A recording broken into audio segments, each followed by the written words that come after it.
Hello, everyone, and welcome to Be Honest Tuesdays. I'm Jessica Taylor. I'm the Director of Operations for Myositis Support and Understanding, otherwise known as MSU. It's my pleasure to unveil our newest segment dedicated to giving the myositis community a platform to share and discuss the tough issues we face.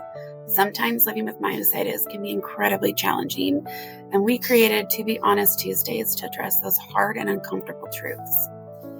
At MSU, support comes from the heart, and this segment offers an opportunity for myositis patients and care partners to openly express their feelings and their experiences. Each week, we will feature a new member and their honest moment, fostering connection and understanding within our myositis community. We believe in creating a safe and welcoming space where you can feel heard and be seen. So with all of that being said, let me be the first to be honest. My to be honest isn't to do with me being sick. That's another to be honest for another day. My to be honest really came about. I traveled to Baltimore for the TMA's myositis conference, and that was great. And I met so many wonderful people, and that was amazing. But I came a moment where it became very clear to me that in some ways, I don't fit in our myositis community. And what I mean by that is I have unspecified myositis. I've had 2 separate muscle biopsies done on different legs with MRIs to show where the myositis was active. And in both of those muscle biopsies, there was no distinguishing characteristics. So there was no way for them to say, oh, you have dermatomyositis. Oh, you have necrotizing. So the next step, obviously, right, you get the blood panel, the myositis panel. I had one autoantibody come back that was slightly positive, and that's the COO autoantibody. And even there's conflicting information about whether or not that's indicative of dermatomyositis or of overlap, so like mixed connective tissue. And I had a slightly positive. So when I asked my doctor, I said, so what form of myositis do we have? She said, we don't know. So the best thing that we can do is when we don't know, we lump people into this. You can say you have poly, but that's really not it. The only thing they can say for sure is I don't have inclusion body myositis because I do respond to treatment. The issue is I have refractory myositis, so it's really difficult to treat, and I'm doing rituximab, IVIG, Imuran, and prednisone, all to keep me stable, walking, breathing. I can't seem to get off the prednisone without causing major flares.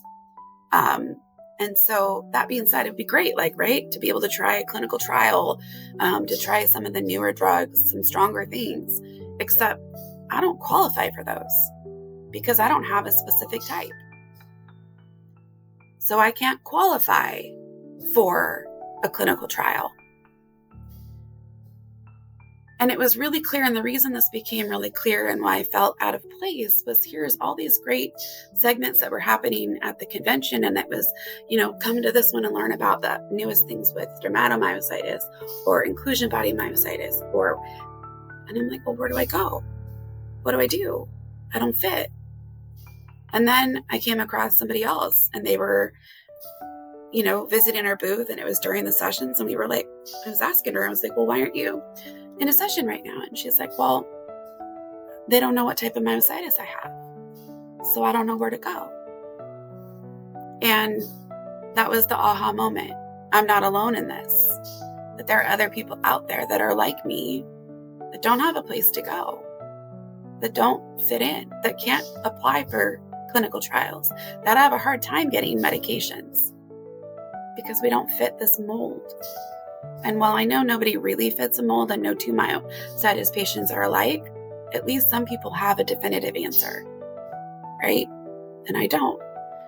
And so I was discussing that with my dearest friend, Cece, and that became my to be honest moment, because there has to be more of you out there like me who don't have an autoantibody, who don't have clear distinguishing characteristics of your muscle biopsy.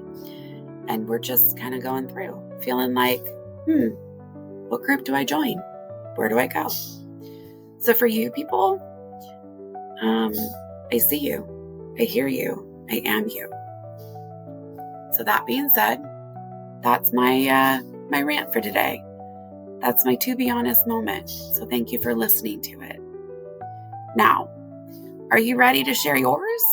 If you are, please click the link below in this post to record or write what you want to be honest about.